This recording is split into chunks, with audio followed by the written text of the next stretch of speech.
ಅಲ್ಪಸಂಖ್ಯಾತರ ವ್ಯವಹಾರಗಳ ಸಚಿವಾಲಯ ದೆಹಲಿಯಲ್ಲಿಂದು ಆಯೋಜಿಸಿದ್ದ ಸುಧಾರಣೆಗಳ 12 ವರ್ಷ ಆಚರಿಸುವ ಸುಧಾರಣಾ ಉತ್ಸವವನ್ನು ಕೇಂದ್ರ ಅಲ್ಪಸಂಖ್ಯಾತರ ಕಲ್ಯಾಣ ಸಚಿವ ಕಿರಣ್ ರಿಜಿಜು ಉದ್ಘಾಟಿಸಿದರು.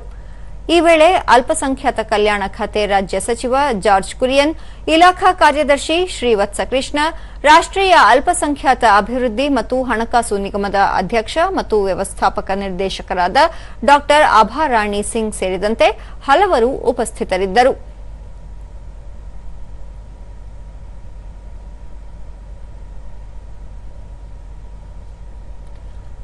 ಬಳಿಕ ಕಿರಣ್ ರಿಜಿಜು ಆಡಳಿತ ಸುಧಾರಿಸುವಲ್ಲಿ ಮತ್ತು ಕಲ್ಯಾಣ ಯೋಜನೆಗಳ ಪರಿಣಾಮಕಾರಿ ವಿತರಣೆಯನ್ನು ಖಚಿತಪಡಿಸಿಕೊಳ್ಳುವಲ್ಲಿ ತಂತ್ರಜ್ಞಾನ ನಿರ್ಣಾಯಕ ಪಾತ್ರ ವಹಿಸುತ್ತದೆ.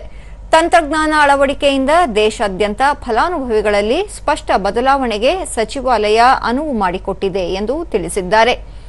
ದೇಶದ ವಿವಿಧ ಭಾಗಗಳ ಫಲಾನುಭವಿಗಳು ಹಂಚಿಕೊಂಡ ಅನುಭವಗಳನ್ನು ಉಲ್ಲೇಖಿಸಿದ ಸಚಿವರು, ಸರ್ಕಾರಿ ಯೋಜನೆಗಳು ಜನರ ಜೀವನದ ಮೇಲೆ ಅರ್ಥಪೂರ್ಣ ಪರಿಣಾಮ ಬೀರುತ್ತದೆ.